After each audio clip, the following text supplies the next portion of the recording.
way up Gambo Pond, and at this time I'd like to introduce you to our good old fishing buddy, Harry Broderick of Gander. How you doing, me old trout? Great, good to see you guys. Harry's the owner of Gander Recreation Products, and he's been kind enough to supply us with a couple of boats for today's show, and he's also invited us up to his cabin up at Parsons Point that we'll be heading to a little later on. Harry, you know how anxious the White has been to be fishing off Triton's Brook, but I understand the water's really low this summer and we may have some trouble getting through the straits. Yeah, there's a few rocks showing in the straits and it may cause some minor navigational problems, but I'm pretty sure we'll get there. We might be able to get a good deal on a used boat after this. Or motor. Let's go.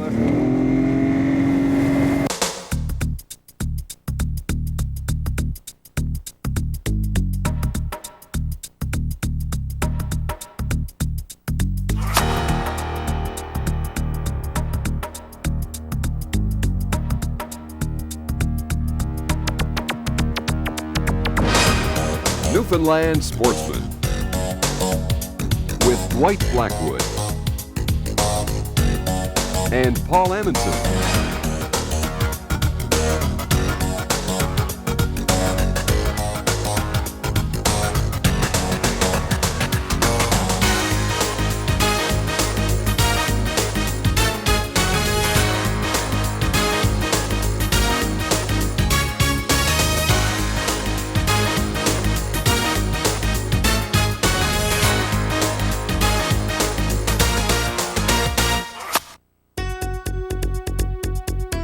On today's show, Dwight and Paul will be fishing Gambo Pond for sea trout and winnenish. Gambo Pond is located in the northeastern corner of the island of Newfoundland, starting at a point near the town of Gambo, the birthplace of former Premier Joseph R. Smallwood, and runs in a westerly direction. Gambo Pond is a large body of water some 18 miles long and 2 miles across at its widest point. Dwight and Paul had some excellent fishing at Gambo Pond in the spring, but this will be their first opportunity to try these waters in late summer.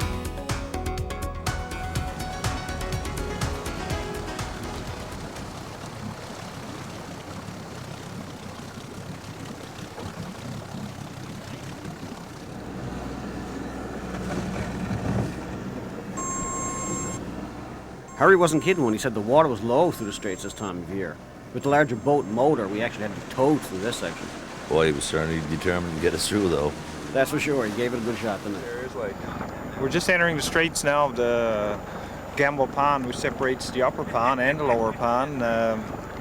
Water conditions are very, very low, extreme low at this time of the year due to lack of rainfall, and it's a hazardous alleyway at the best of conditions with all the rocks. So we just have to take our time and maneuver through. It's a good fishing area. It's a beautiful fishing area for salmon and sea trout. Anybody not fishing the area and not familiar mostly have to pole through or paddle through, especially if you've got a high performance boat with big motors. If you know the area, you can wiggle your way around the rocks and things like that, but usually most all guys shut their motors down probably in the area where we're at right now.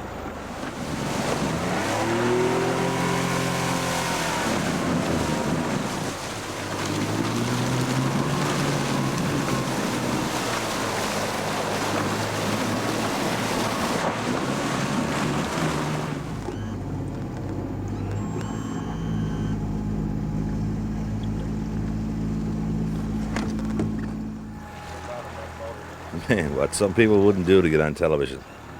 Actually, we were hung up on a rock, so Art decided to jump out of the boat and give us a little push. Fortunately for him, the water was warm.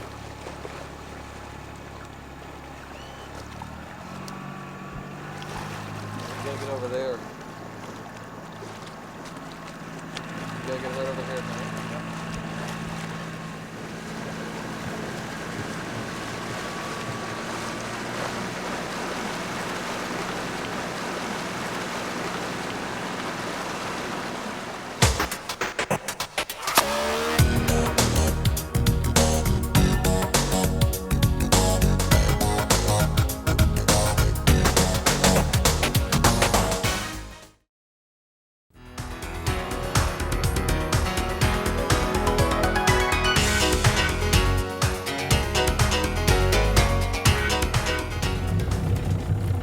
I got a little touch here now, hang on. Same spot as before. Got him. There you go. Yeah, you got him.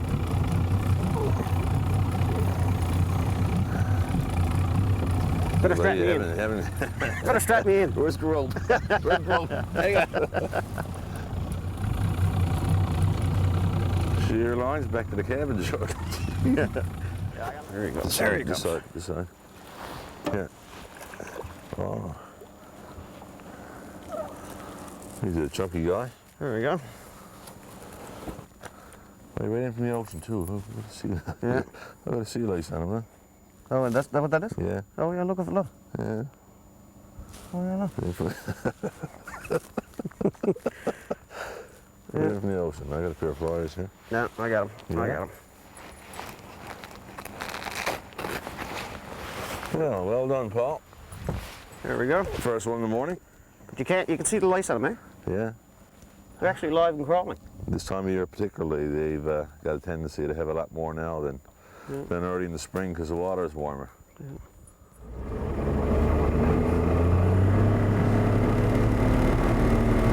There must be a good school of fish going up and down there, Harry. Yeah. Because every time we pass by that area, we've had strikes. Yes, definitely, because years ago this lake used to have a lot of wood in it, and of course floating it down we got debris left in the bottom of the lake, and the fish continuously feed. This used to be a holding area in this area for pulpwood years ago. Is that right? So the fish hang along the mouths of the rivers. There's a small stream here, just up further about 500 feet, of course, and with the big river here, they hang around the mouth of the river before they enter the narrows to go into the second pond. There must be a nice trench going up along these old pier line It is, yeah. as well, is there? There's a nice soft bottom there, and there's lots of feeding there for the fish, so they hang out on the shoreline. When we were here this spring, it seemed like just about every fish we caught was full of smelt. They were bloated. I mean, their bellies were right out. And same when you were hauling them in, you clean them, full of smelt. I understand you got a nice recreational smelt fishery here in the winter. Yeah, we do. We got a beautiful little lake here for fishing for smelt. It's good feeding grounds. The lake has a nice soft bottom. It's mostly sandy in the center of it, and there's some debris, bark, and things like that. And we have an abundance of smelt in the pond right here. That's why you have fish that are so large, because they've got great feed here. Yeah, we have good eating fish in this lake. Real good eating fish. All very pink, aren't they? Beautiful. Pink and orange. Beautiful. Well, folks, if you want to come out and enjoy yourself in the wintertime, there's no better spot than Gambo Pond. It's got a great recreational smelt fishery. Bring the family, have great fun. Let's try this again up along these pier lines. Now and see if we can get a few more of those fish. Great. Got another one, Paul? Yeah. Just up from the area that we initially were getting the strikes. Boy, he must be swimming right into the boat. He's got on those lily pads too. There he is. They come right to life as soon as they see the boat, don't they? Oh yeah. He was hungry, you know, he went right for it.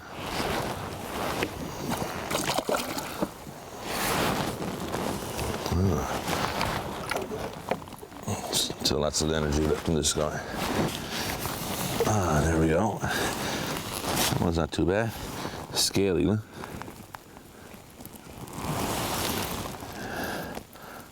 Not hooked too bad either. Which is always nice because we're practicing catch and release today. Boy, don't they have the energy. The fish has the same senses as a human: sight, hearing, touch, taste, and smell. But they also have a unique sixth sense. It's called a lateral line, and it goes down on both sides of the fish. This lateral line is filled with tiny nerve endings. It helps the fish to detect food in the water. It also helps to detect prey. It aids in the fish sensing the shape, size, and direction of the objects that it's picking up through these vibrations. It's as important to a fish as its sight. This one's not hooked too bad. I'm going to release this one and revive it for you, Paul. We're going to go and get a bite to eat one. I don't know about the fish being hungry, but I am. You're always hungry. I'd say we go in now and we get Harry's worms and Harry's pole and see if Harry can catch some more fish than we. And he claims worms are the best by far. Harry, you I going don't to even- try I your don't rod, think he knows Harry? any better. Huh? You want to try the worm? I'm gonna try the worm. I get a fish by Jesus, I'm taking 2 off that show. Imagine, he couldn't believe we were using lures without bait attached to it. No. But they do work. I mean, they don't work as well, I don't think, but you know, they'll say they catch things. They do. Yeah, but the only thing, when you put bait on a lure, it destroys the action that the lure was designed to do. So, I mean, you take the Cyclops that we're using now, it's sort of an S shape and kind of when it goes through the water like that. So when you put bait on the treble hooks in the back, it's not going to have the same motion through the water. It's like Harry said, would you go to a restaurant and only serve an empty plate? Not really, no. A good Newfoundland fisherman uses worms. It's good in some instances, but the last number of years I've always found lures and rapalas, especially the ones that are designed more recently, to be much more effective. Yeah, colors and things like that. Colors in particular are very important, you know, if the water is dark, because once you go so deep in the water, fish can only see certain colors. You know, your fluorescent oranges in particular is probably one of the better colors to use. That's true, but I find that in the evening a lot of fish go to the rivers because they pick up the worms on the banks and things like that. You're catering to the fish's sense of smell and taste, huh? You've got the other Quite 6 true. senses that you're going Yeah. after. I'm going after sight. Well, But yeah, worms are good. Worms are good when you're still fishing. Let your lure go, or let your bait go right down to the bottom if you know there's a nice school of fish just sitting there in deeper water in particular. And you'll probably have more action on a worm rig than you would on a lure or something of that nature. I agree with using live bait, but not on a lure. You know, put it on a Yes. hook or whatever. But if you put it on a lure, I think you're just adding something that, like you were saying, that Yeah, it wasn't takes away designed from to do. No. Yeah, it's and it takes away designed for from the a single action hook, and whatnot. right? Yeah. For a you single have to hook. go to the single hook. These rapalas, for example, they're so finely tuned and finely designed that you know you should always test them in the water before you use them during the day, because what happens, the little needle nose on the front of the rapala, if that happens to be to one side either way, you know, you can't even notice with your eye. It won't work properly when it's being trolled in the water. You got to get your pliers out and just finely tune there. So Well, all yeah. the lures are designed specifically to simulate something in the water in a certain manner. Yeah. Geez, that goal one, what would you say that's designed to imitate, that goal one you're using there? No idea. Well, sometimes they're just made to make sound and make movement and color and flash and just excite the fish, I think. I don't know if they're all designed, like the rapala, for instance, is designed to imitate a bait fish. That's right. It's shaped to it, it looks like it, and it's familiar to it, right? But the others are just to, I think it's just to excite the fish. Gives them color, gives them movement, gives them something, gives them some sound, this type of thing. The trolling speed's important too with the newly designed lures, because if you go too fast or if you go too slow with certain types of lures, it won't react properly. The other thing too is, like Harry said, sometimes just plain bait. I mean, you can be a scientist and, you know, for using some of the baits that they're coming out with now, some of the lures and whatnot they're coming out with. I mean, it's just, everything's so scientific and whatnot, I don't know really. You don't know what's working, do you? Because, I mean, you've had great luck today and you haven't had a clue about fishing. Bait works well in the spring of the year, right? When the ponds are high, because all the debris is coming out from the brook. They're feeding well then, And yeah. they're feeding well, so bait works real well because you're blending into the type of feed that the fish has been feeding on after the ice is broken. Because the fish are picking up all the debris that's coming out of the river. Everything's right? flooded. So, Everything yeah, is flooded, yeah. and the worms are coming out of the ground. They can go up into the high banks on the river, and they can pick the worms out of the ground. So you're in their natural What are you environment. telling me, Harry? Trout go digging worms? Sure. Trout go right to the river banks, and you're right in your natural environment when you use bait. Yeah. But you're fishing their appetite, he fishes their sixth sense. This is a guy, so you can't see past a worm, right? That's true.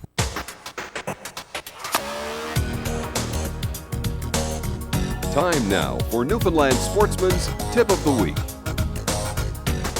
On today's trip, we've tried a variety of tackle, but one of the most successful ones that we had was a split-jointed rapala. And in order to make this effective and imitate the bait fish for which it was designed to do, it's extremely important that it be tied on properly. First of all, you must tie an overhand knot, leaving about 5 inches free. Pass this free end through the eye of the rapala, back through the loop, the overhand knot that you just made, and wrap it around the standing part of the line 3 to 4 times. Once you've done this, take the free end, passing it through the overhand knot and back through the loop that you just formed. Then pull tight. Trim off the excess line and you have your Rapala knot. This way it will imitate the bait fish for which it was designed to do, and you'll have more success. Boy, what do you think of this, Paul? An outdoor shower. Yeah, you don't see that often, eh? Got a holding tub up there for water. What is that? A solar blanket of some sort, is it? Yeah. Harry was saying that it'll take about an hour and the water is nice and warm. You can jump in, you wouldn't know what you're inside. Hey, Harry, I think I'll take one of your showers here, pal. Yes, bye. Go ahead. One of the nice relaxing features about an outdoor shower is the nice cool breeze when you step out of it. I don't know, it might be a little tad too breezy for me, I think. I knew that was coming.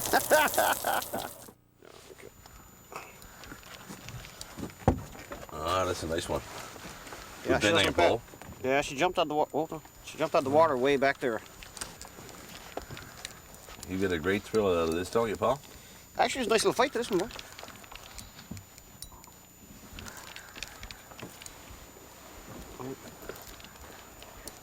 If my little fella was with me now, he'd be knocking your pole trying to get that off. Yeah, I seen him do that to you one time. Yeah.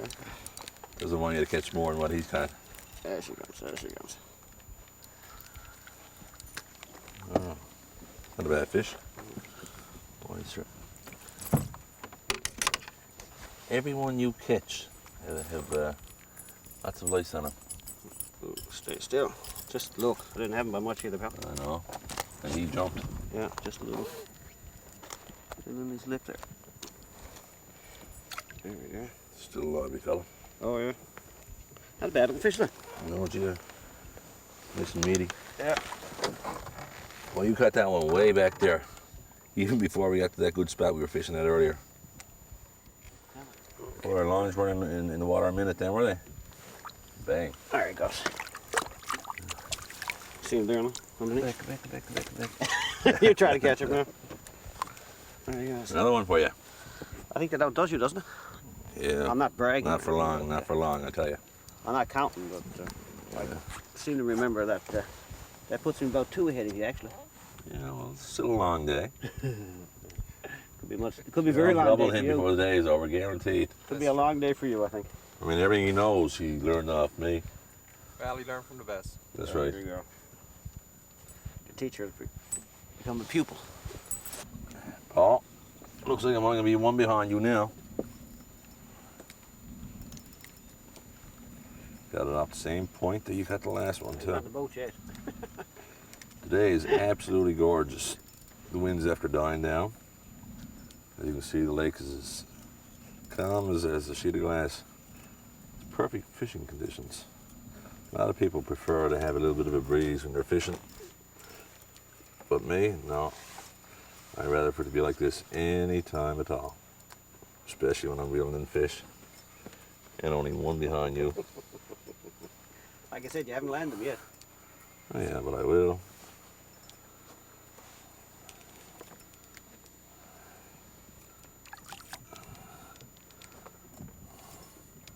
Oh, he's getting closer, Paul.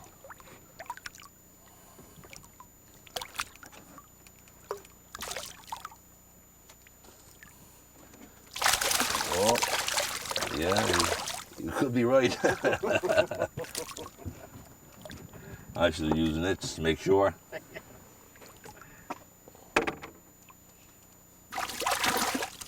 Hold on, guy. Hold on. Here we go. Boy, oh boy, it's strong. Strong as an ox. Not a bad fish. That's a nice size one. Okay. Just barely hooked up. Hang on. Boy, stay still.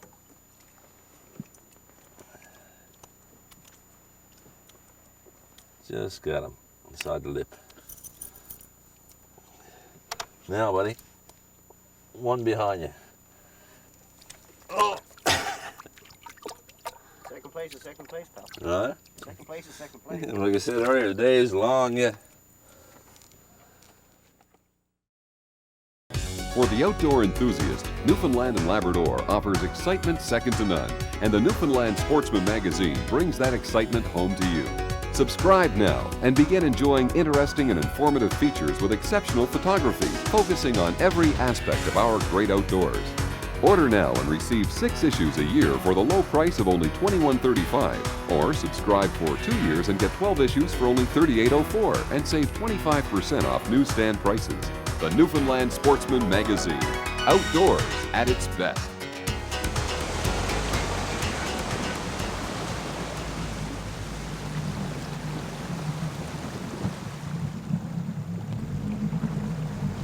Well, Paul, we made it. Yeah, another successful trip. For sure. This is the first time we've ever been up to Gambo Pond this time of the year. The fishing's different, but they were plentiful. A lot of fighting to them. I had a great trip. I had a ball. Fantastic. Thanks for joining us, folks. We'll see you next week in the Newfoundland Sportsman. Thanks, Harry. Been a pleasure, pal. Thanks, buddy. Arthur. Want one of those. Thank you. Thanks, Art.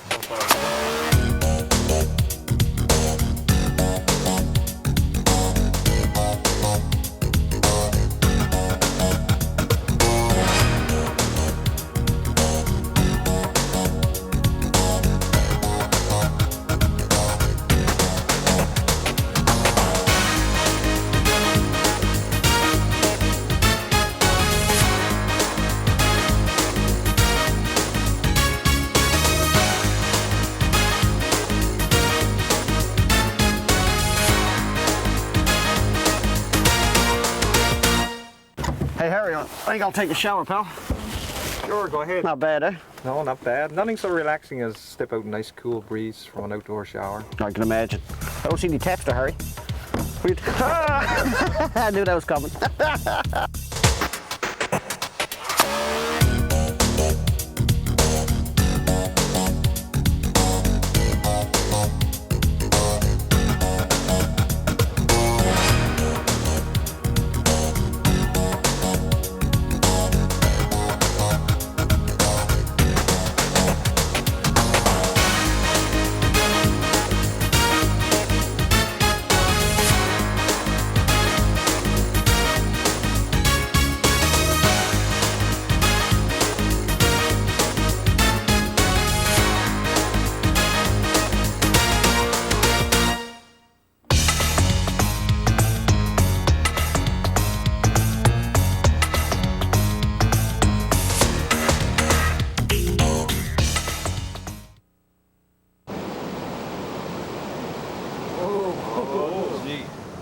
Folks, you've got to appreciate what we're showing you. I mean, who in their right mind wouldn't want to cast a fly in the middle of these salmon?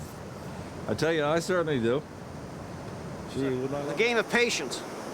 But I mean, who couldn't spend time on a river like this in the morning?